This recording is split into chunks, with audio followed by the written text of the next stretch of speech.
Les animateurs de cette balado-diffusion n'ont aucun conflit d'intérêt à déclarer en lien avec l'épisode qui suit. Bonne écoute! Bienvenue au Pharmascope.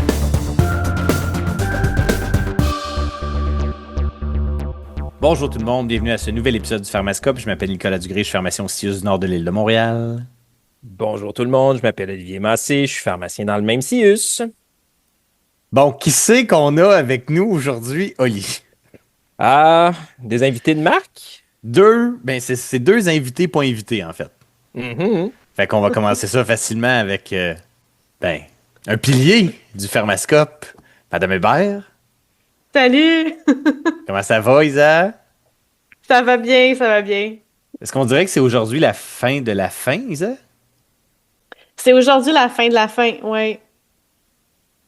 On dirait que je suis Ouais, pas bien, ouais. je suis pas bien avec ça. Ben, Je sais pas quoi moi dire. non plus. En même temps, c'est ça, il est comme 9 h le soir, puis là, je me dis, c'est mon dernier enregistrement de soir. Tu te sens comme une femme libérée, là. Hein? Ben, non, là, je pense que Femme libérée, c'est trop fort, là. J'ai Ok. quand même un peu de tristesse, là. Ouais, ouais. Bon. Fait que t'as accepté de venir une dernière fois pour faire l'épisode gala des grands crus et des piquettes. Oui, je viens clôturer l'année avec vous. C'est notre aïe, 7 ou 8e gala? Je pourrais Ben, pas dire personnellement, mais je pense que ce serait le 8e. Ben non, c'est sûr, Oli, t'étais pas là. T'étais quoi, en 5e année, probablement, à l'époque? Chose comme ça. Ou en train de faire une maîtrise en philosophie. C'est ça, là. ouais, c'est en effet. La fin, mais hein, comme quelqu'un de célèbre l'a sûrement dit un jour, la fin de quelque chose est aussi le début de quelque chose d'autre. Puis après ça, j'imagine, dans ta Exactement. maîtrise. J'allais dire, Nico, c'est toi qui fais de la philo, là. Hein? Hein? Mais c'est parce qu'à force de. Grand sage à tes heures. Mes heures n'arrivent pas souvent, là, mais. Aïe, aïe, aïe. Et donc, le début, l'arrivée officielle d'Amé. Salut! Hey, je pensais que tu m'avais oublié. Moi, je commençais à me dire, je suis plus dans la conversation. Ben non, t'as pas oublié. Donc, Amé, peut-être pour une dernière fois dans les règles de l'art, si tu veux prendre une petite seconde pour te présenter. Oui, alors je m'appelle Amélie Gravel, je suis médecin de famille au GMFU Sacré-Cœur dans le CIUS du nord de l'île de Montréal. Et donc, Amé, tu vas remplacer officiellement Isa au Pharmascope. Oui, j'ai des grandes chaussures à chausser. Des 7. Ouais. C'est ça. Fait que, Isa, veux-tu nous redire déjà pourquoi tu nous quittes? Parce que j'ai accepté un poste à la Fédération des médecins omnipraticiens du Québec où je vais être directrice adjointe à la formation professionnelle. Fait que, L'avenir on nous est dira. évidemment là, très content et très pas content de tout ça. Je sais pas comment. Oli, c'est le temps, là, la maîtrise en philo, il faudrait qu'elle se passe, là, je pense. Là. Donc, ce sont de drôles de sentiments, un mélange de joie et de tristesse. Moi, il a dit la même chose que moi, mais genre de façon plus éloquente. Ouais, j'ai essayé de prendre une voix un peu plus solennelle aussi. Ouais, Je sais c'est pas ça. si ça a marché, là. Bon, on va pas passer une demi-heure à se morfondre, j'imagine. Ben non, on a un épisode à faire. Fait que malgré tout, on a un gala des grands crus et des piquettes à faire. Donc, si c'est votre premier gala, là, c'est vos attentes. Là. C'est différent comme épisode. Ça se veut ludique. Là. C'est moins sérieux. C'est moins sérieux, je vous le confirme. C'est voulu, hein? C'est festif. Il me semble qu'on est parti sur un beat un peu mélodramatique là, pour quelque chose qui se veut festif. T'as raison. OK, on change ça. Partons ça tout de suite avec une catégorie classique dans ce cas-là. La catégorie grand cru et ou piquette du meilleur pire nom de médicament.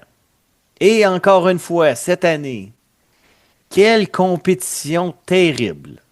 Dans tous les sens du terme. Hein? On se rappelle cette fameuse partie de Scrabble internationale que se jouent les compagnies pharmaceutiques. Et ils se sont donnés.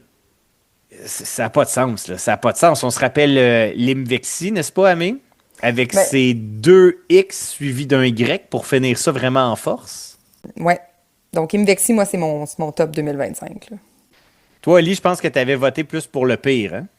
Ben, le pire, honnêtement, ça fera bientôt un épisode, genre un club de lecture, là, mais le médicament, c'est l'orforglipron. Honnêtement, On dirait que je suis pas capable de le prononcer sans lire le nom du médicament. C'est généralement pas bon signe. Il y a trop de R, on va se le dire, trop de R. Vraiment moins bon Scrabble. Ils ont pas compris, en fait, les règles, eux autres, là, mais difficile. Difficile. Dans les autres finalistes, il y en a des plus cute quand même. J'aime bien un nouveau stérilet qui s'appelle Ballerine. Ouais, ça, c'est bon. Sinon, dans la catégorie Scrabble international, il y en a un nouveau aussi, là, le Lascluse. Et donc, oui, dans un mot de 8 lettres, on a 2 Z. Tu sais qu'il y a juste un Z hein, dans le jeu de Scrabble. C'est vrai? Ça fonctionnerait pas. Hey, ouais. t'imagines? Oh, ça veut dire qu'eux, ils ont dépassé le jeu. C'est... wow. Sinon, il y en a quand même, faut le donner. Là. Il y en a aussi qui coulent mieux en bouche. Là. J'aime bien dans la dernière année le Yesafili. Ouais. Je trouve que ça me donne l'impression d'un restaurant bon marché. On dirait que ça dépend comment tu le prononces, quelle Ouais. intonation tu donnes. Tu vois, lui, il vient avec une intonation, je trouve un accent, tu le dis vite. Je pense pas que tu peux le dire lentement. Il y a personne qui lit ça et qui se dit Yes, Philly. Ça se dit vite. Yes, Philly. Il y a quelque chose là-dedans. Sinon, j'avoue que mon coup de cœur, moi, cette année, c'est le Doptelette. Puis là, bon, j'imagine que ça vous dit pas grand-chose, le Doptelette, parce que c'est quand même assez niché comme médicament. Là. C'est une affaire de stimulation de la production de plaquettes. Là. Oh, mais tu ben sais, là, hein? Fait que oui, un le jeu stimulant de de mots. plaquettes, le Doptelette. Ouais. C'est beau. Je trouve que c'est beau. Grosse compétition. Sinon, une autre classique, la catégorie meilleur nouveau médicament. Je sais pas ce que vous avez de gagnant cette année. Les votes ont été serrés. Parmi les finalistes, on a les antibiotiques pour la vaginose chez le partenaire masculin d'un couple.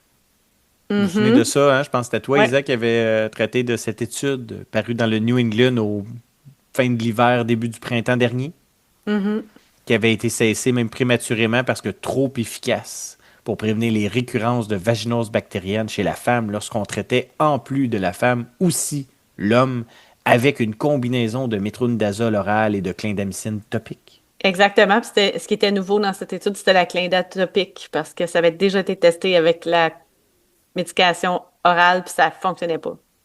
Exact. Une étude qui était parue en 2021, dont on a traité dans un épisode antérieur, qui avait quand même, on se le rappelle, fait de quoi d'incroyable, jamais refait à ma connaissance depuis. Seule étude randomisée contrôlée à ma connaissance de l'histoire, ou pour confirmer que les gens étaient vraiment en couple ensemble. On leur avait fait faire un petit questionnaire là, du genre, on assoit les deux dos à dos dans un mariage, puis on te demande des questions coquines. Là. Il Ça, avait c'est fait vraiment bon. C'est quand même très Vraiment fort. bon. Cette fois-ci, dans Ouais. New England, ils n'ont pas fait ça. Ça, c'était un Ah peu oui, décevant. il demandait si le partenaire avait des tatous C'est et des écœurant, questions pour de vrai. même. Hein? C'est Ouais, écœurant. ouais. Pour être sûr qu'ils mentent pas sur le fait qu'ils étaient un couple. En tout cas, tout ça, moi, Aïe, aïe, aïe. bien impressionné. Mais, fait que, bref, traitement chez l'homme qui a fonctionné, ma foi, de façon très, très, très impressionnante. Fait que c'est pas un nouveau médicament, évidemment, là, la clindamycine topique et ou le métronidazole oral, mais une nouvelle utilisation, ma foi, tout à fait pertinente. C'est notre gagnant, vous pensez? Ben, moi, j'ai eu un petit coup de cœur là, pour le Rebiota. Là. Ah, ouais, le c'est- Rebiota. Je te l'accorde. Je te l'accorde. Pour ceux qui ne connaissent pas le Rebiota, on en a parlé rapidement dans un épisode il y a quelques mois. C'est le fameux produit à base de sel. De sel. Pas sel, S-E-L, genre salez-vous beaucoup votre nourriture, là. Les autres sels. Puis pour le traitement puis la prévention des récurrences d'infections assez difficiles. Puis ben, j'imagine, Amit, ce qui t'a fasciné là-dedans, c'est comme moi, c'est pas tant le produit, puis les études, puis la science sur tout ça, là. C'est plus le fait que ça veut dire que maintenant, il y a une job qui existe qui est donneur de sel. Oui, ben on en avait parlé là, dans l'épisode justement où j'avais été invitée. Là, fait que oui, il y a effectivement des gens qui sont donneurs de sel. Puis je sais pas si c'est payant, mais le truc, il coûte cher quand même pas mal, là. Fait que je sais pas quelle proportion de ça se rend au donneur original, là, mais il y a un potentiel ici, là. Pour arrondir les fins de mois. Exact. Aïe, aïe, aïe. Sinon, moi, dans les finalistes que j'avais sortis, il y avait aussi le Journey PM. Ce nouveau produit à base de méthylphénidate qui est indiqué dans le traitement du TDAH, mais qui est pris le soir, avec une libération retardée qui permet un contrôle d'emblée de tes symptômes lorsque tu te réveilles. Ouh. Puis ça, hein, je pense que c'était une demande qu'il y avait, là. Je sais pas. Mais bon. Fait quoi, ben tu sais, faut le dire, hein, je pense que là, on rigole, mais c'est sûr, à un moment donné, tu sais, plus il y a de médicaments disponibles, probablement plus que c'est donc de facto difficile d'en découvrir des nouveaux qui apportent vraiment de quoi d'important. Fait qu'on comprend qu'à un moment donné, il reste moins une place à l'innovation, je sais pas. Mais bref, plein de nouveautés encore cette année, avec chacune leurs forces et leurs faiblesses. Prochaine catégorie. Une catégorie qu'on essaye de faire disparaître à chaque année. En fait, on a littéralement dû inventer la catégorie là, maintenant cette année. Fait qu'on a arrêté d'essayer de l'intégrer dans une catégorie XYZ. On a juste décidé que c'était officiel maintenant. De facto, il y avait la catégorie vitamine D. Ben, à tout le moins pour cette année. On verra les autres années, mais on ne pourra pas dire qu'on ne suit pas les commentaires des gens qui nous écrivent parce qu'on a reçu au Pharmascope un commentaire d'un de nos éditeurs qui nous recommandait de parler plus souvent de vitamine D. Donc voilà, on en parle dans notre gala. Puis on en avait parlé aussi dans le gala de l'année passée, si je me souviens bien. Ben, puis dans le gala de l'année d'avant, puis dans le gala de l'année d'avant. Puis... Là, j'étais pas là ces autres galas-là, mais c'est quand même un récurrent, sujet là. trendy. Là. C'est à la mode, la vitamine D. Oh, seulement. Fait que qu'est-ce qui s'est passé avec la vitamine D cette année? Ouais, donc j'ai fait un petit tour d'horizon des publications 2025 dans le monde de la vitamine D. Puis savez-vous quoi? On a quand même environ 100 études randomisées contrôlées portant sur la vitamine D juste cette année. Donc ça en fait pas mal, hein, des études. C'est majoritairement évidemment des petites études. Ça porte souvent sur des issues intermédiaires, cliniquement incertaines, mais bon, il y a un paquet d'études. Puis quand on regarde les sujets qui sont couverts, ça va vraiment dans tous les sens, là. On a des études pour prévenir les cancers, favoriser l'intégration des implants dentaires, améliorer les symptômes de Parkinson. C'est étudié aussi en diabète, en douleur, pour la polyarthrite rhumatoïde, pour le traitement de l'obésité, pour l'arthrose du genou, pour le risque cardiovasculaire, pour la dépression, pour diminuer le risque suicidaire aussi dans une étude. Et là, ça a été donc, ça a été efficace dans tout ça, là? Ben là, je vais vous faire une confidence. J'ai pas lu les 100 études, mais avec un petit échantillon, à date, ça allait pas dans le bon sens pour la vitamine D. Ah, qui l'eût cru? Point, point, point. Et voilà, et voilà.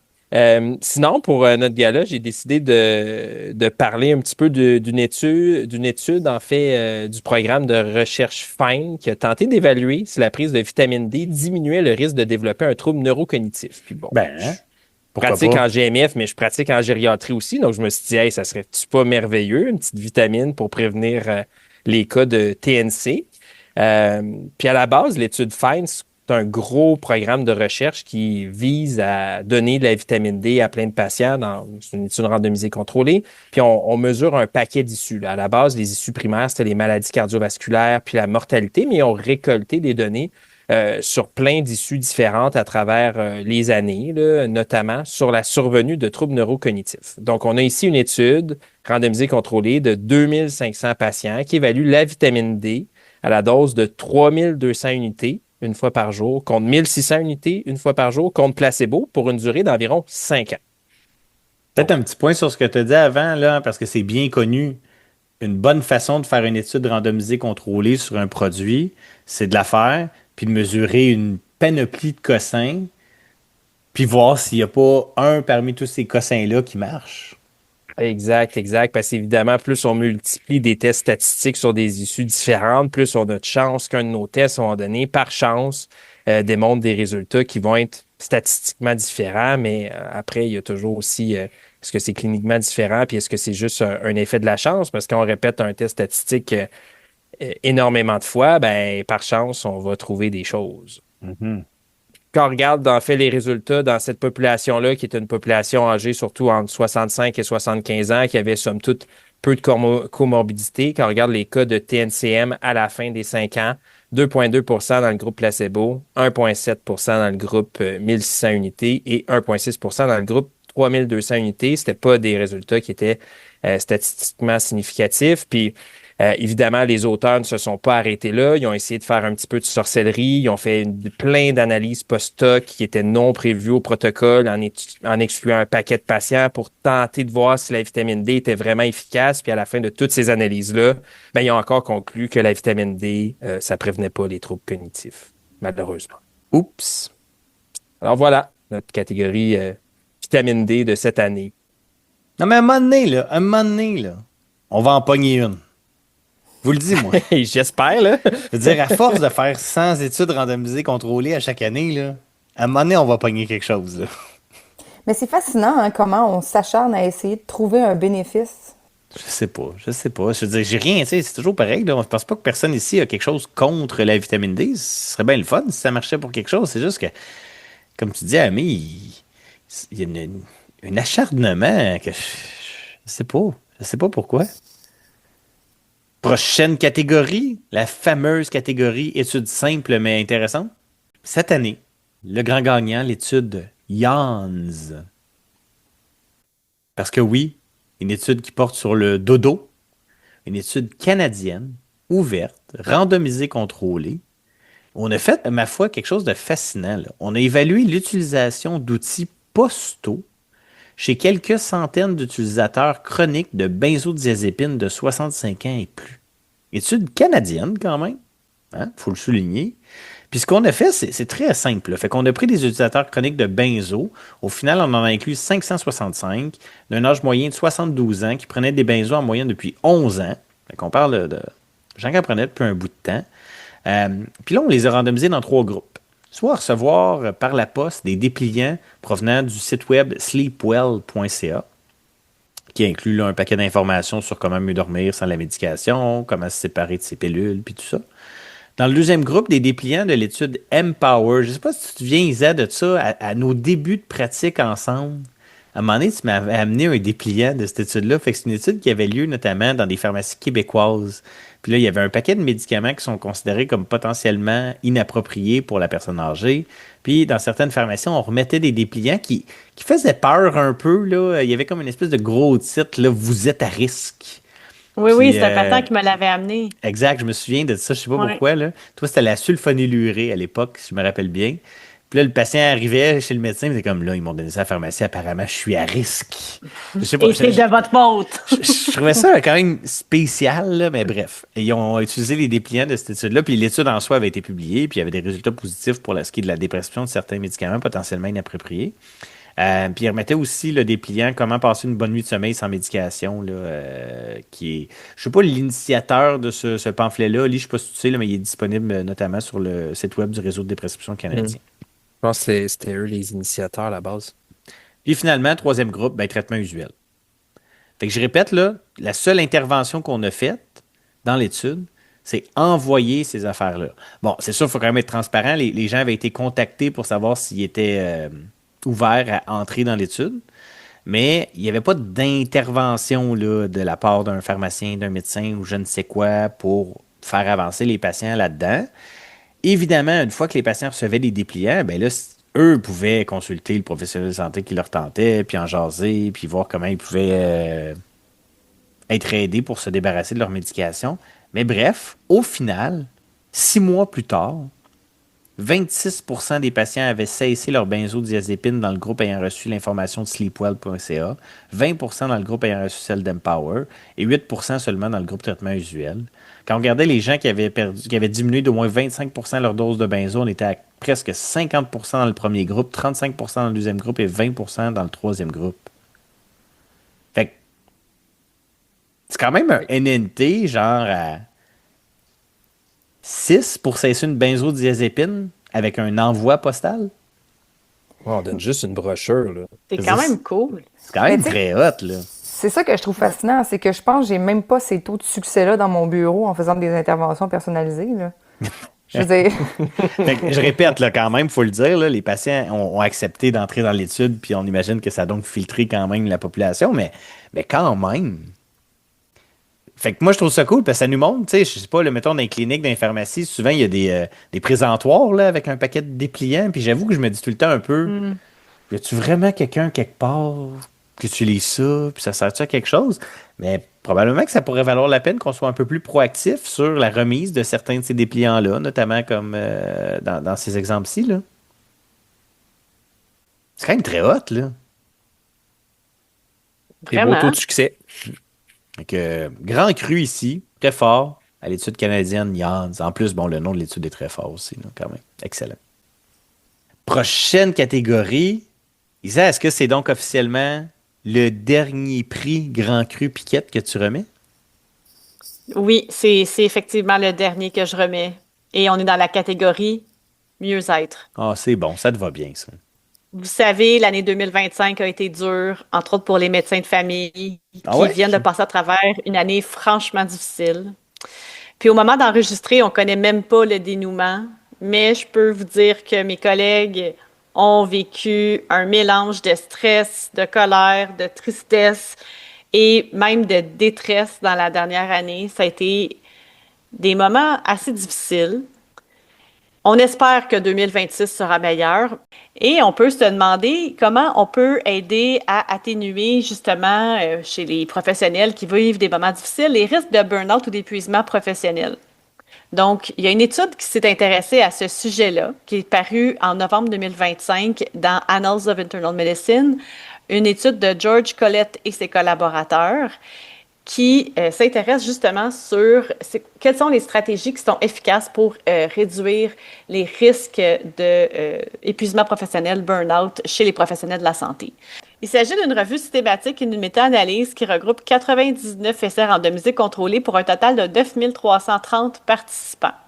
Mais quand Plus de même, la attends une minute, là. C'est beaucoup, hein? 99 essais randomisés contrôlés sur des interventions qui diminuent potentiellement le risque d'épuisement professionnel chez les professionnels de la santé? Ouais, puis presque, tu sais, plus que 9000 participants quand même, là. Si, C'est pépé. beaucoup de monde. Hey, c'est Hein? presque Quand- autant que d'études sur la vitamine D en Ben oui. 2025. Donc oui, ils ont regardé plusieurs études, puis près de la moitié incluait des interventions basées sur la pleine conscience, là, qui est probablement la technique qu'on entend parler le plus dans les dernières années.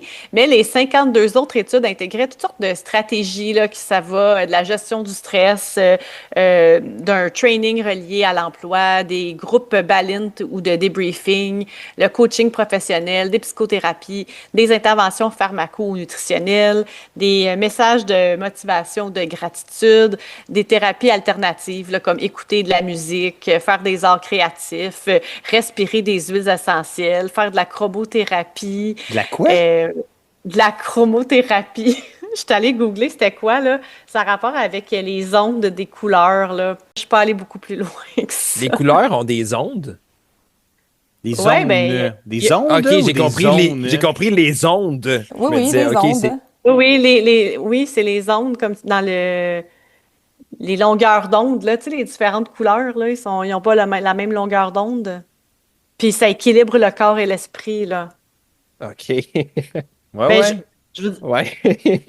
je vous dis pas nécessairement de faire ça, là, c'est juste ça fait partie des multiples stratégies qui ont été étudiées.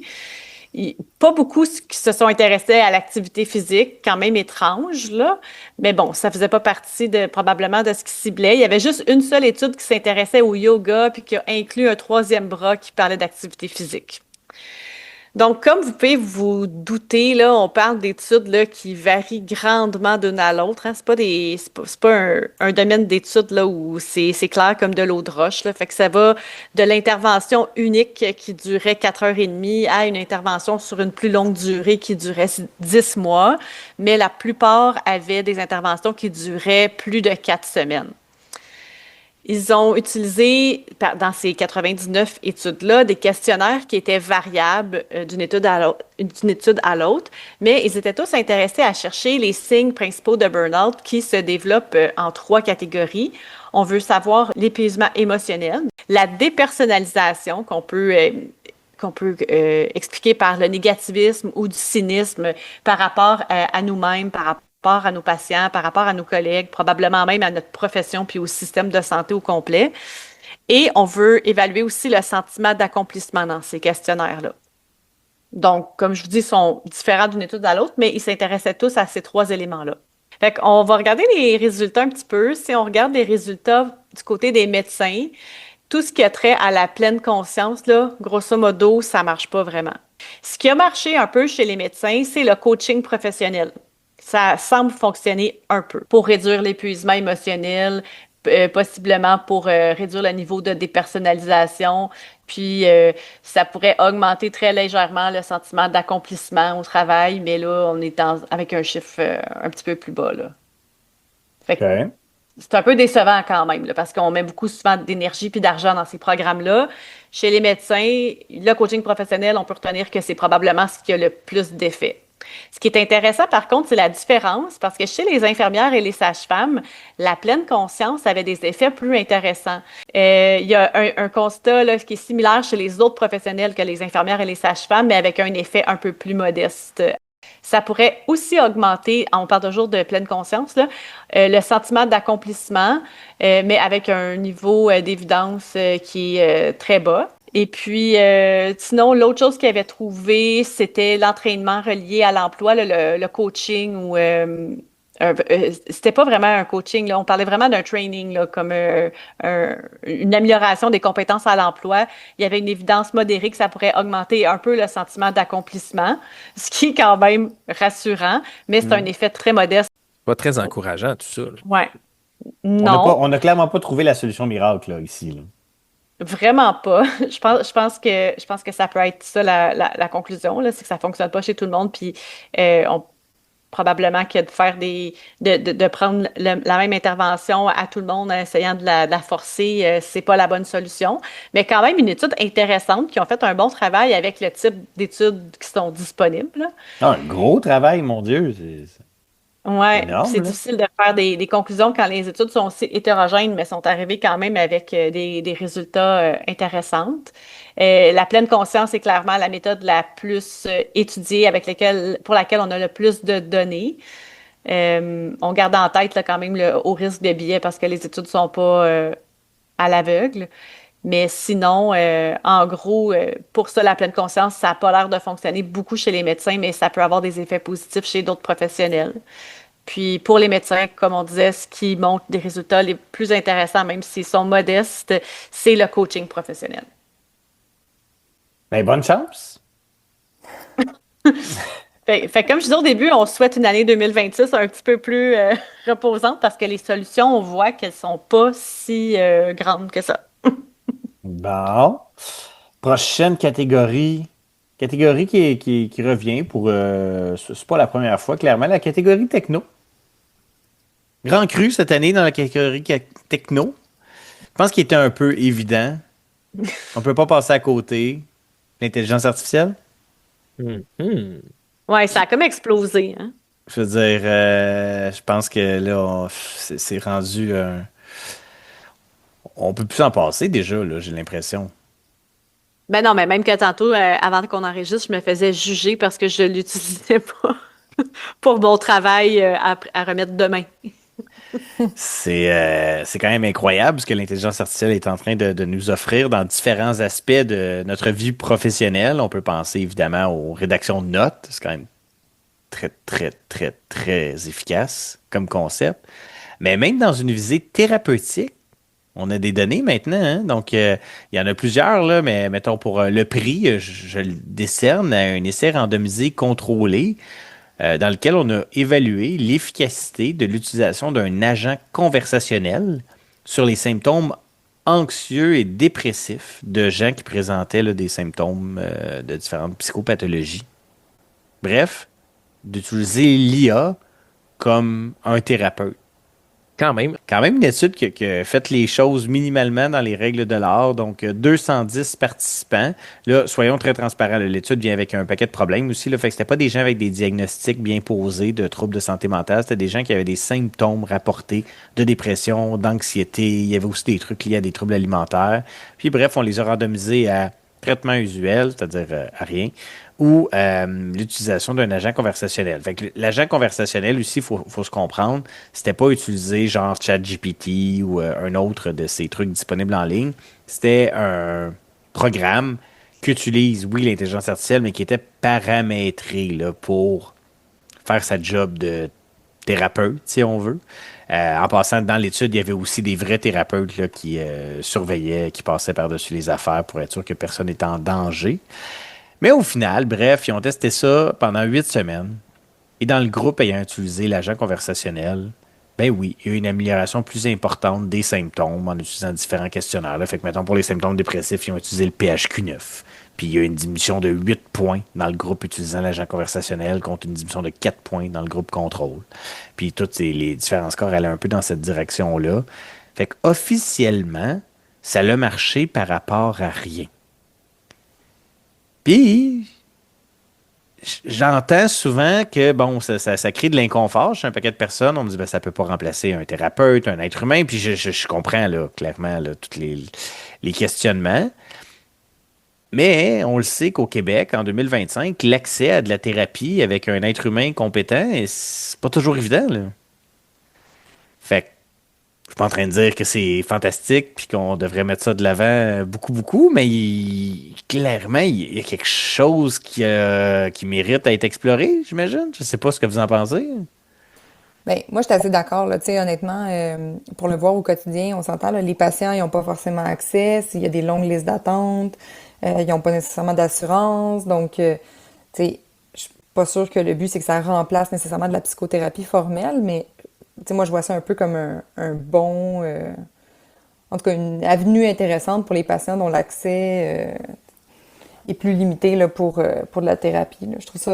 en tout cas, je trouve ça rassurant. Ben, je sais pas si c'est rassurant, en fait. Je sais pas ce que ça dit sur l'humanité, là. Non, c'est ça. Mais bon. Je veux dire, si c'est un outil qui est disponible, qui a un certain bénéfice pour les patients qui n'ont pas accès à un psychothérapeute, je veux dire, c'est quand même mieux que de rien faire là, de ce qu'on voit dans ton étude, Nico. Là. Donc, Puis je le répète, là, c'est pas dire à un patient d'aller jouer sur un des différents agents conversationnels disponibles en ligne, là, connus, là. C'est un truc paramétré exprès pour ça. mhm. Fait que, à suivre. Mais au-delà de cette étude-là, clairement, l'intelligence artificielle était la seule candidate dans la catégorie techno cette année. Chapeau pour ton grand cru d'intelligence artificielle. Prochaine catégorie, Amé, autant Isa a remis son dernier prix. C'est le temps pour toi de remettre ton premier. Si j'ai bien compris, tu as choisi la catégorie nostalgie. Exactement. Écoute, je me suis dit, pour un premier grand cru épiquette, je me lance d'un article dans le BMJ de Noël 2025. Ah, ben oui, un classique. Exact. Une étude rétrospective qui s'appelle How Recent is Recent? Retrospective Analysis of Suspiciously Timeless Citations. Donc, qu'est-ce qu'ils ont fait? Ils ont fait une recherche d'études dans PubMed avec une vingtaine de termes là, qui incluaient le mot récent. Donc, recent study, recent data, recent publication, recent article, etc. Et ils ont choisi 1000 articles en anglais qui avaient la meilleure correspondance de recherche avec ces termes-là. Et il fallait que le terme récent soit associé directement à une référence dans leur bibliographie. Là, vous me direz pourquoi 1000? Rien à voir avec une quelconque puissance statistique, juste parce qu'ils trouvaient que c'était un beau chiffron puis que c'était bien le fun d'arrêter à 1000. Ben, à un moment donné, je comprends. Là, faut t'arrêter quelque part puis tu vises quand même juste le BMJ de Noël. Fait que, hein? C'est C'est ça. une bonne justification. Ben oui. Tout à fait. Donc, qu'est-ce qu'ils ont voulu déterminer? Ils ont voulu déterminer l'intervalle de temps entre la publication de l'étude et la référence récente qui était citée. Donc, ils ont regardé, première fois que le mot récent apparaissait dans le texte, puis ils ont été regarder la référence qui était associée à ça, à dater de quand.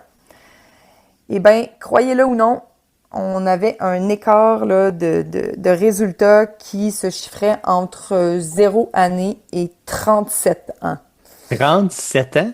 Oui, pour Fait le qu'il y a mot quelqu'un qui a récent. écrit des données récentes, puis la référence de ça avait été publié 37 ans plus tôt. T'as tout compris. Ben, on Ben dirait là, que j'aime ça.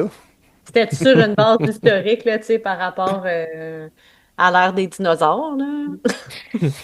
J'aime ça. 37 ans, c'est récent, mais Ben, tout est une question tout est relatif dans la vie, effectivement, là, si on se base entre l'ère des dinosaures. Mais bon, ça reste quand même dans des publications scientifiques où on utilisait le terme récent pour parler de quelque chose qui datait de 37 ans. C'est quand même merveilleux. Mais blague à part, dans leurs résultats, on avait une moyenne là, de 5,5 ans avec une médiane à 4 ans. Une moyenne de 5 ans puis une médiane de 4 ans pour un truc récent? Oui. Ben voyons donc. Ben, c'est pas si pire que ça, là. Non, 5 ans, c'est quand même récent. Ben, Une étude qui est parue il y a 5 ans, c'est quand même pas si vieux que ça, là. 5 ans, t'étais philosophe. Ouais. Non, je suis étudiant en pharmacie.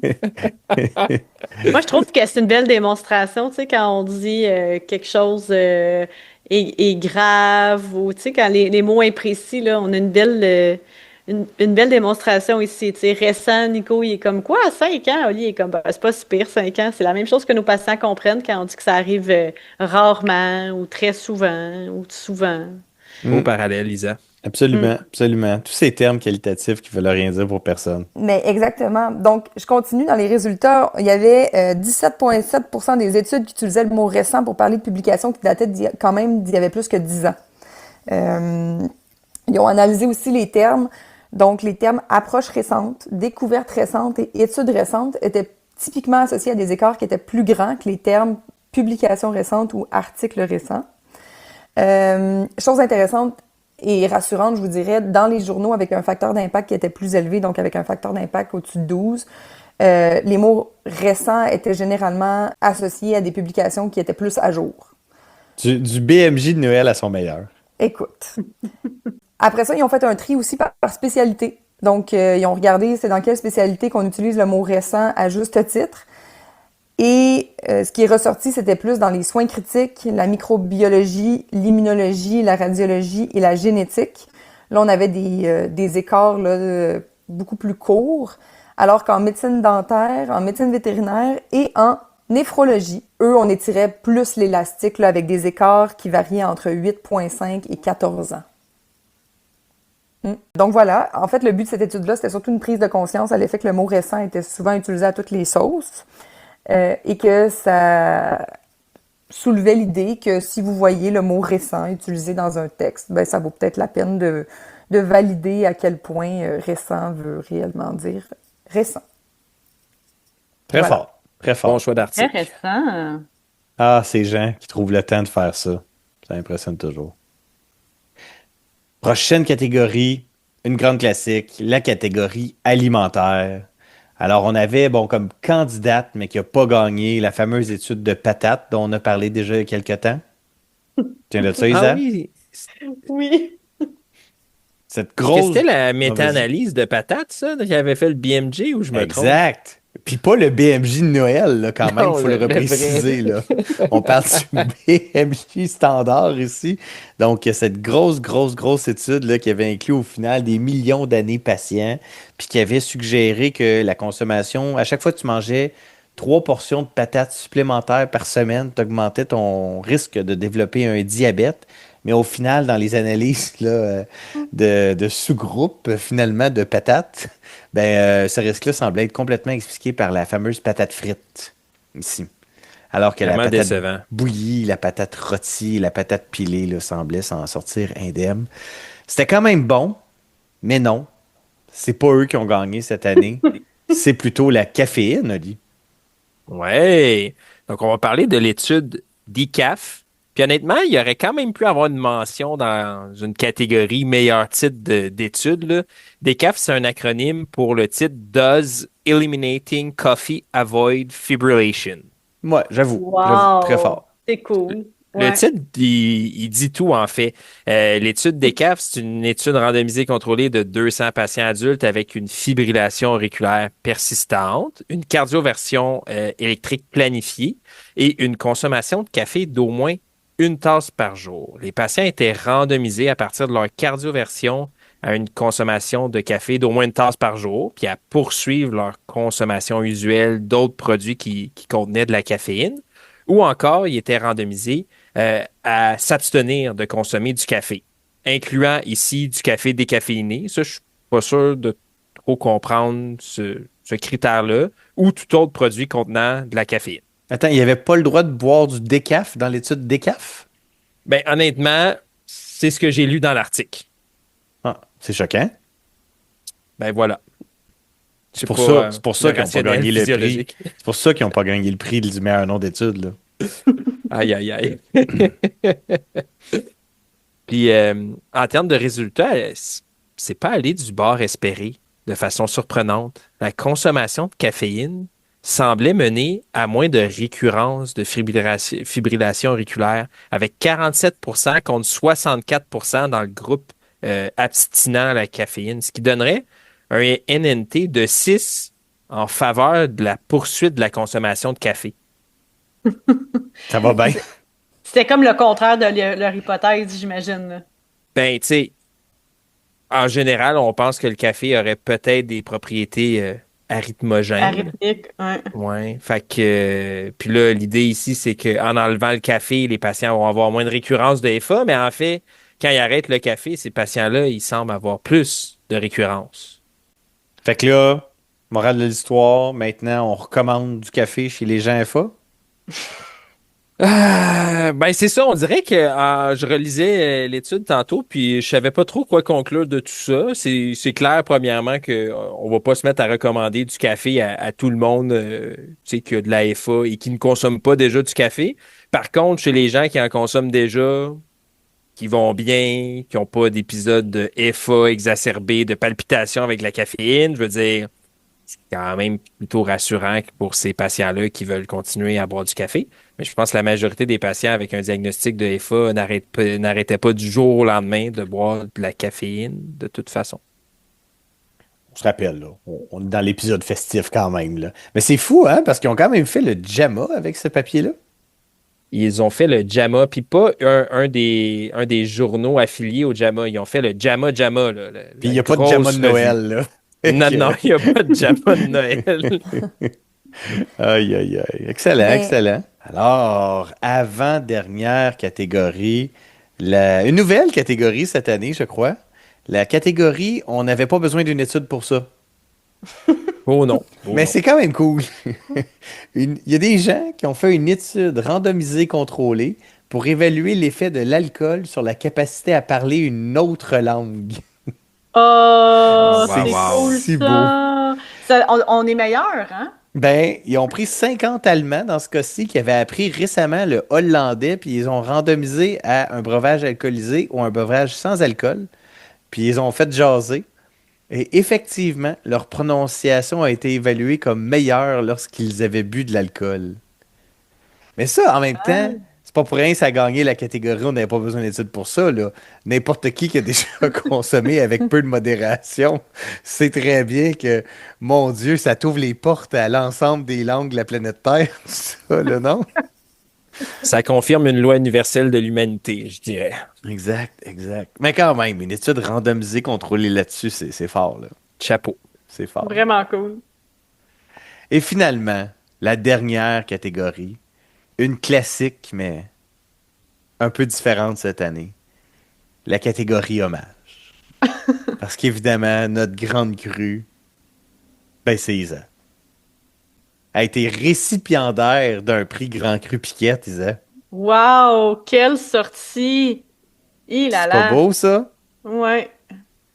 Fait que, je sais pas, genre, on n'a pas préparé vraiment là, rien, là. Mais je serais curieux, puis là, je sais pas si tu as des réponses qui vont te venir, mais quand tu regardes, c'est mine de rien, c'est quoi? On a dit c'est 8 dernières années, c'est ça? Un peu plus de 8 ans? Ben, j'ai commencé... Automne 2017, c'est ça? Ouais, 8 ans. Ouais, 8 ans. Quand on regarde ces 8 dernières années, je sais pas les gens, premièrement, savent pas comment ça a commencé, là. Fait que si ma mémoire est bonne, t'avais entendu dire qu'on voulait partir un podcast, puis là, tu t'es mis vraiment à comme m'achaler pour en faire partie, hein, c'est ça? Ah, c'est tellement pas ça, là. Aïe, aïe, aïe. Hey, mais puis, je revenais de maternité. comme, j'étais même pas revenue. Puis là, tu m'avais comme dit, hey, tu veux-tu être sur notre comité scientifique? Tu sais, on va être accrédité, puis ça prendrait un médecin de famille. Puis là, j'étais comme, ouais, je peux t'aider à faire ça. Mais oui, j'en ai fait des comités scientifiques. Tu sais, je connais ça, les études de besoin, puis tout. Quand je peux t'aider à faire ça. Puis là, tu dis, ouais, tu pourrais peut-être venir comme une fois ou deux, là, faire un enregistrement. Puis là, je suis comme, bah, non, je pense pas. Puis là, finalement, ben, c'est ça. Je sais pas trop comment, là, je sais pas comment ça, je me suis retrouvée là. Je comprends pas, c'est où, à un moment donné, tu sais, ma difficulté à dire non dans la vie, ben, c'est un exemple extrême, là, parce que j'aurais jamais consciemment embarqué dans une aventure comme ça qui allait durer 8 ans. Jamais j'aurais fait ça. Mais avec le recul, je te dis merci, Nico, de m'avoir pris au piège en 2017, puis d'avoir été un mentor aussi pendant tout ce temps-là, parce que je le dis à tout le monde qui veut encore m'écouter, mais t'es vraiment la personne que je connais qui a le cerveau le plus bizarre et exceptionnel. C'est vraiment chiant pour tout le monde qui travaille avec toi parce qu'on se sent poche, mais en même temps, on apprend beaucoup en travaillant avec toi. Puis merci pour ça, puis pour le Pharmascope, mais pour le travail clinique qu'on a fait ensemble aussi depuis 2013. Ouais, 2013. Ouf! Puis c'est ça, tu sais, j'ai tellement aimé le côté humoristique, puis taquinerie, puis le plaisir qu'on avait à travailler ensemble, puis avec Oli qui s'est joint à nous l'année passée, ou il y a 2 ans? L'année passée, hein? L'année passée. L'année passée. Mais on travaillait déjà ensemble au GMFU, fait que c'est pas comme si c'était un nouveau partenariat, là. Voilà, fait que c'était plein de bonheur. Des fois, je trouvais pas ça si le fun que ça, parce que moi, à l'habitude, à passer 10 heures, je dors. Puis là, ben, ça arrivait qu'on enregistrait, puis... Comme là, mettons, il est passé 10 heures. Les gens ne le savent pas, là, mais on a dépassé ton heure de dos. Là. Ça, c'est toujours dangereux. Oui, c'est une petite anecdote là, qu'on peut raconter. C'est la fois qu'on avait fait les épisodes sur la dyslipidémie. Fait que des fois, quand on fait des séries sur un sujet, on enregistre plusieurs épisodes d'un coup. Tu sais, c'est pratique. Puis Ouais. on avait fait la série Dyslipidémie, là, il y a, mon Dieu, très, très, très, c'était avant la pandémie, là. Fait que ça fait longtemps. Puis on avait fait ça de soir, puis c'est 3 épisodes, probablement, cette série-là. Puis, Ouais. ben, je savais Le pas troisième, là, je cognais des clous, là. Ouais, puis quand on dit cogner J'ai des manqué des clous, bouts, là, là. cogner des clous, des bons clous, là. J'ai vraiment dormi dans cet épisode, c'est fou. Aïe, aïe, aïe, aïe, aïe. C'est quand même fou, là, ce que ça nous a fait vivre, le Pharmascope. Là. Je me souviens à quel point on fantasmait à l'idée. Là. Surtout, Seb avait des idées de grandeur, là, initialement. Là, puis là, il était comme, hey, mettons qu'on a 100 abonnés, là.